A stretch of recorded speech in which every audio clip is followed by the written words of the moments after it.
ሀና ኖላዊ ድራማ ላይ መውጣት አለባት የምትሉ ካላችሁ ድምጽ ሆኑ።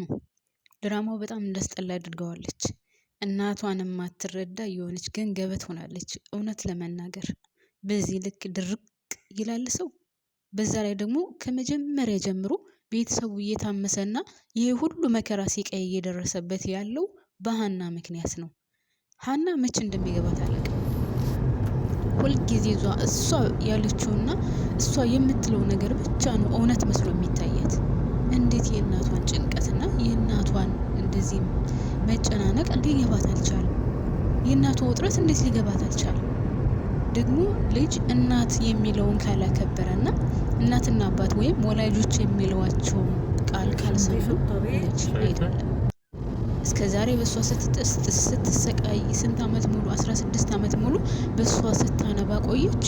ጠፋች ተብሎ አሁን ደግሞ ጭራሽ በሷ ምክንያት ከእስከ ዛሬው ይበልጥ ክብሯን ዝቅ እንድታደርግና እንድትሰደብ እንድትዋረድ ነው ያደረገቻትና ሀና እውነት ለመናገር ድራማው እንዲበላሽ አድርገዋለች። እና ደራሲው ምን አስበው እንደሆነ አላውቅም።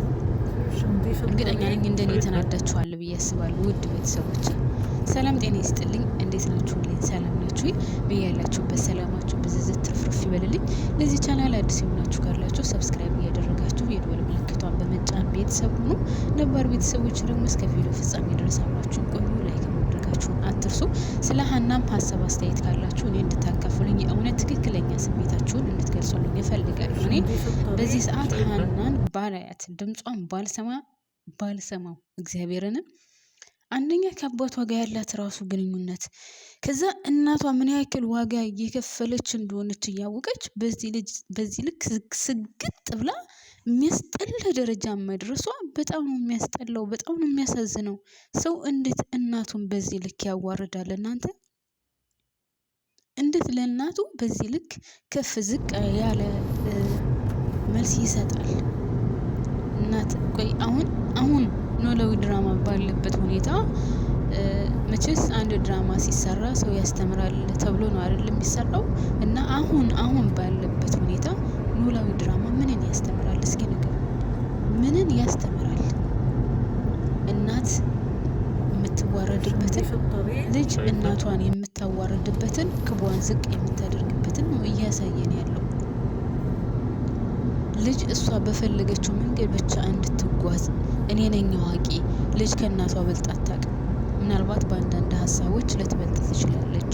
ያው ከዘመኑ አንጻር አሁን ለምሳሌ ከዛሬ 50 ዓመት በፊት የነበረው አስተሳሰብ እና አሁን ያለንበት ዘመን አስተሳሰብ የተለየ ነው። የትምህርት ሁኔታው ሁሉ ነገር የተለየ ነው። ግን እናት መቼውም ቢሆን ለልጇ መጥፎ ነገር አስባ ይህ ነገር ትክክል አይደለም አትልም። በዚች ምድር ላይ እንደ እናት ለልጇ የሚያስብ ሰው የለም አይደል? ቤተሰብ ማንኛውም የትም ዓለም ብትሄዱ የፈለገ ዘመኑ ቢረቅ የፈለገ ቴክኖሎጂ ቢረቅ እንኳን ውድ ቤተሰቦች እናት ለልጇ የምታስበውን ያክል እናት ለልጇ ትክክል የሆነችው ያክል ማንም ትክክል አይሆንም። እና ሀና እናቷን በዚህ ልክ እንድትዋረድ ሉሊት በዚህ ልክ እንድታዋረዳት ከፍ ዝቅ አድርጋ እንድትናገራት ስትፈልጋት ውጪ ስትፈልጋት አትውጪ ስትፈልጋት ከፍ ዝቅ አድርጋ እንድትናገራት እያደረገች ያለችው ሀና ናት። እና ሀና ከዚህ ድራማ ብትወጣ እኔ ደስታውን አልችለውም። በዛ ላይ እስከዛሬ ድረስ አሴርን እንደምንም የማትቆጥረው ትወዷለች፣ ታከብረዋለች። ነገር ግን አሁን ደግሞ ምንም ነገር ሳይፈጠር እዛ እሱ ጋር ሄዳ አብራ ማደሩ ምናምን አይዶን ነው ምን ነው የሚያሳየው? ኦኬ አሴር ከድሮ ጀምሮ ጓደኛዋ ነው። በጣም ይወዳታል፣ በጣም ያፈቅራታል። ለሷ ሲል ብዙ ዋጋ የሚከፍል ልጅ ነው አሴር። ግን አንድም በትክክለኛ መንገድ እየሄደች አይደለም። ቢወዳትም ቢያፈቅራትም ሴት ልጅ እስከሆነች ድረስ ለሷ መልካም ቢሆንም ሴት ልጅ እስከሆነች ድረስ ግዴታ በክብር መሆን አለበት። ቤተሰቦቿን ማስጠየቅ በክብር ከዛ ቤት መውጣት፣ ከዛ ከአሴር ጋር የምትፈልገውን ነገር ማድረግ። እሷ እኮ አሁን ከአባቷ ጋር ተጣላች፣ ከእናቷ ጋር ተጣላች። የሚገርመው ነገር የምትደበቅበት አታጣም። በጣም የሚያስጠላውና የሚደብረው ነገር ከእናቷ ጋር ስትጣላ አቶ ኖላዊ ጋር ትሄድ ነበር፣ ከአቶ ኖላዊ ጋር ስትጣላ እናቷ ጋር ትሄድ ነበር። አሁን ሁለቱም ጋር ስትጣላ ወደ አሴር ተከረበተች። እና ይሄ አይደብርም? አያስጠላም? ደግሞ ስለ አሴር አሁን ብዙ ነገር እያወራች ነው። በጣም ብዙ ነገር በጣም ከሚገባው በላይ ከአንተ እቅፍ ውስጥ መሆን ነበረብኝ። ገና መጀመሪያ እንደተዋወቅን በአንተ እቅፍ ውስጥ ስሆን ነው ሰላም ማገኘው። አንተ ጋር ስሆን ነው እንደዚህ የምለው። አንተን ካገኘው አሁን ላንተ ስሆን በቅፍ ስለሆንኩ ሰላም አለኝ። አዎ አቶ ኖላዊ ምንድነው ስትዩ የነበረው? አቶ ኖላዊን አንድም ቀን ቢሆን እንኳን እሱን ትቼ ቤተሰቦች ጋር አልሆንም ነው ስትል የነበረው አይደል? ቤተሰብ መቼስ ክፍል አልኩኝ ምዕራፍ አንድን እየተከታተላችሁ ካላችሁ ከጀምሮ እስከ መጨረሻው ድረስ የተከታተላችሁ ካላችሁ ምንድነው ስትል የነበረው ሀና? አንድም ቀን እንኳን ቢሆን አባቴን ትቼ ከትክክለኛ ወላጆች ጋር አልቀመጥም፣ ትክክለኛ ወላጆች ጋር አልቀመጥም ነው ስትል የነበረው አይደል? ቤተሰብ አሁን ግን አይደለም። አሁን ያለውን ተውት። ከዛ ምንድን ነው ያደረገችው? ልክ ትንሽዬ የሆነ ነገር በተከሰተ ቁጥር ወደ እናቷ ቤት ትሄዳለች። አቶ ኖላዊ እንኳን ታስታውሱ ከሆነ ልብስ የሚያጥብለት አቶ፣ ምግብ የሚሰራለት አቶ፣ ብቻውን እየዋለ እያደረ ምንም አልያለም ነበረ። እንደውም አሴርና ተምቹ ለምንድን ነው ትተህ የምትሄደው? ለምንድን ነው እየተከፋ ዝም የምትለው? እያሉት ነበረ። እሷ ግን ያን ሁሉ አልተሰማትም ነበር።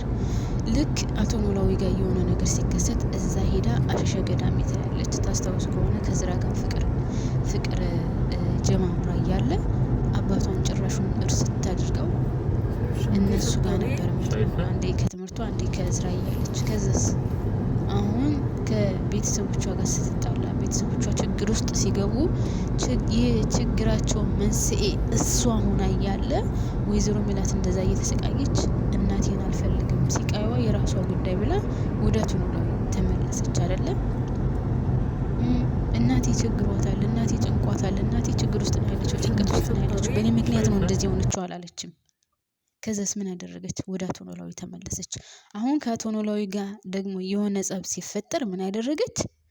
እናቷንም ያሳደጋትንም ትታ ወደ አሴር ተከረበተች። አሴር ቤት ሄደች። አይደብርም ግን ይሄ? ማርያምን አይደብርም? እስኪ ንገሩኝ። እውነት እንደዚህ አይነት ታሪክ ካለ አያስጠላም?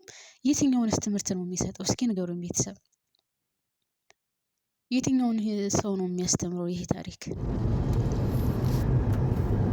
እናቷ ጋር ስትጣላ ወደዚህኛው ክርብት አሳደጊዋ ጋር ስትጣላ፣ የሚገርመው ነገር ደግሞ ሰው አታጣም የምትገርባበትበት። በጣም የሚያስጠላው ነገር አሁን ያለችበት ሁኔታ በጣም የሚያስጠላው። ያው አሴር ለመጥፎ ነገር እንደማይሰጣት ወይም አሳልፎ እንደማይሰጣት የታወቀ ነው። ቢሆንም በዚህ ልክ መዋረድ አልነበረባትም። አሁን ኮመንታተሮችን ካያችሁ ውድ ቤተሰቦቼ ምንድነው የሚሏት? ሀና ታስጠላለች፣ ሀና ትወጣ፣ በጣም አበዛችው፣ ሀና እንደዚህ ናት፣ ሀና እንደዚህ ናት። በጣም ነው የሚደብረው፣ በጣም ነው የሚያስጠላው። እና እኔ ሀናን በጣም ነው የጠላኋት ቤተሰብ። እውነት ነው የምላችሁ፣ በጣም ከሚገልጽላችሁ በላይ። አሁን በሀና ቦታ ሰላም ብትሆን ኖሮ ይህን ጊዜ እናቷን ተረድታት ነበረ። የእናቷ ጭንቀት፣ የእናቷ ሲቃይ፣ የእናቷ መከራ ገብቷት ነበረች። ድብ ያለች ድድብ ጭንቅላቷን በምን እንደምታሳምነው አላቅም። እናቷ እኔ ባንቺ ምክንያት እየተዋረድኩ ነው፣ እኔ ባንቺ ምክንያት ብዙ ነገር እየደረሰብኝ ነው፣ ከዚህ ድርጅት መውጣት አለብኝ ስትላት ችግሩ ምንድን ነው ብላ እንደመረዳት፣ ምን አይነት ችግር ነው እየደረሰብሽ ያለው ብላ እንደመረዳት፣ አያገባሽም፣ አይመለከትሽም ማለት አስባችሁታል? ለእሷ ስትል 16 ዓመት ያለቀሰችው አልበቃት ብሎ፣ በእሷ ምክንያት ድርጅቱን የከሰረችው አልበቃት ብሎ፣ በእሷ ምክንያት ቤት ንብረቷን ያጣችው አልበቃት ብሎ፣ በእሷ ምክንያት ትዳሯን ያጣችው አልበቃት ብሎ፣ ጭራሽ አሁን ደግሞ አንዲት ከማትረባ የሆነች ነገረኛ ሴትዮ ጋር አወዳድራ ሳትገምታት የእናቷን ምንነት ሳትረዳ ጭራሹን ማያገባሽም ብላ እንግዲህ አሴርን ተከትላ ሄዳለች ማለት ነው። እና በጣም ነው ያዘንኩት ለመናገር። እኔ የወይዘሮ ሜላት በሀና መሰቃየት ወይም አሁን ባለው ሁኔታ ሀናን አይኗን ማየት አልፈልግም። እሷን ስወልድ ምነው ውሃ ሆና በቀረች ማለቷ ተገቢ ነው ብዬ ባይነኝ። እውነት ለመናገር ቤተሰቦች ጌታ ተገቢ ነው። በቃ ማድረግ ያለባት ነው ያደረገችው። እና ሀና ሳሙ መጨረሻዋ ምንድን ነው? ከቤተሰቦቿ ጋር እንደዚህ ተራርቃ መጨረሻዋ ምንድን ነው? ሲቀጥል ትሁትና ሀሴት እህትና እህት አይመስሉኝም ነበረ። ታውቃላችሁ፣ እኔ መሰለኝ ጓደኛሞች ነበረና ትሁት በጣም የሚያሳዝነው ነገር እህቷ በጣም ትቀናለች። አንዳንድ ጊዜ ሰው ፍቅር የሚሰጠው ፈጣሪ ነው አይደለም? ለምሳሌ አሁን እኔ እናቴ ያለ ለእሷ እድሏ ሌላ ነው፣ ለእኔ እድሌ ሌላ ነው። እሷ አገሯ ቁጭ ብላ አገብታ ወልዳ ህይወቷን እየኖረች ነው። እኔ ደግሞ አረብ ሀገር ነው ያለሁት። አያችሁ፣ ለእያንዳንዳችን የተለየ ህይወት ወይም የተለየ የኑሮ ሁኔታ ነው ያለ። ሁሉም ሰው የ40 ቀን እድሉን ወይም የተሰጠውን እድል ነው የሚሆነው። ግን የእሷ እድል ለእኔ ለምን አልሆነም ብሎ በዚህ ልክ መጋጋጡና ለምን እሷ የሰው መውደድ ኖራት ለምን ቤተሰብ ሲወዳት ያናድዳል። አያናድድም አይባልም። በተለይ በቤተሰብ ዙሪያ ከመጣችሁ ሁሉም እኩል ልጅ ሆኖ አንዱን ከአንዱ ሲያበልጥ ቤተሰብ በጣም ያናድዳል። ከሱ አልፎ ደግሞ ላይክ በትምህርት ቤት በየትኛውም አካባቢ በየትኛውም ቦታ ለእናንተ ማንም ሰው ቦታ አልሰጣችሁ ሲልና ለእህታቸው ግን ቦታ ሲሰጣት የሰው መውደድ ሲኖራ ምናምን ሊያናድድ ይችላል። ግን ደግሞ በቃ ፈጣሪ የሰጠው ነውና ትሁት እንደዛ ባትሆን ደስ ይለኛል። ግን ደግሞ ያው ካሳለፈችው አንፃር ሊያናድዳት ይችላል። ግን ደግሞ ሀሴትም ታሳዝናለች። በቃ ፈጣሪ የሰጣት ነገር ነውና እኔ አሁን ሁለቱ እህትና እህት ናቸው። ደስ ብሎኛል። እኔ በፊት ጓደኛዋ ሆና ያው ስለምትቀናባት እንደዛ ፓራላይዝ እንድትሆን ያደረገች አልነበር ይመስለኝ። ግን እንደዛ ሆኖ አላውቅም በምን ምክንያት ፓራላይዝ እንደሆነች። ብቻ ግን ያሳዝናሉ እነሱ ሁለቱም ቢሆን። ሲቀጥል ደግሞ ውድ ቤተሰቦቼ የሉሊት ጉዳይ በጣም የሚገርም ነው። ሉሊት በዚህ ልክ ወይዘሮ ሜላትን የጠላችበት ምክንያት በጣም ያሳዝናል። እና ኢዩኤል አሁን እረፍት ማድረግ እፈልጋለሁ፣ ስለዚህ የእረፍት ወረቀት ይምጣልኝና እረፍት ላው እወጣለሁ፣ የድርጅት እያየሁት እንድከስር አልፈልግም ብሏል። ይህን ነገር ደግሞ ልትቀበል አልቻለችም። እውነት አቶ መዘክር ሲመጣ ይሄ ድርጅት ቁልቁለት ወርዶ ያገኘው ይሆን ወይስ ሉሊት ይህንን ነገር እወጣዋለሁ ብላ አቶ መዘክር አምኖ ሰጥቷት የሄደውን ነገር በትክክልም ቦታዋ አድርሳ ያገኘው ይሆን? አቶ መዘክር ሲመጣስ ምን አይነት ችግር ይፈጠር ይሆን? ምክንያቱም አሁን ኢዩኤልም ቢሆን ይሰራል ብዬ አላስብም። ቢሰራም እውነት ከውስጡ ከልቡ ስለማይሆን ያ የሚፈልጉት ቦታ ላይ ይደርሳል ብዬ አላስብም ድርጅቱ ቤተሰብ። ምክንያቱም አንድን ስራ ስትሰሩት ከልባችሁ ሲሆን ሁሉም ነገር አሪፍ የሚሆነው እንጂ ከልባችሁ ከውስጣችሁ ካልሆነ በነገር የተሞላ ከሆነ በፉክክር የተሞላ ከሆነ የትም ሊደርስ አይችልም። እና አሁን ያሉበት ሁኔታ እኔ እንደዛ ነው የማስበው። ሉሊት የተደረሰው ብቻ በጣም አፍልታለች። ታውቃላችሁ ቤተሰብ ሉሊት በጣም አፍልታለች። በጣም የሆነ የሚያበርድላት ነገር ያስፈልጋታል። በቃ እኔ ተወካይ እንጂ ደግሞ ባለቤት አይደለችም። የሚያሳዝነው ነገር ተወካይና ባለቤት ልዩነት አለው አይደለ? ተወካይ ስትሆኑ ሌላ ነው፣ ባለቤት ስትሆኑ ሌላ ነው። እና ምን እንደዚህ እንደሚያደርጋት አላውቅም። ለማንኛውም ወደ ቤተሰቦቼ شنضيف الطبيعي شايفة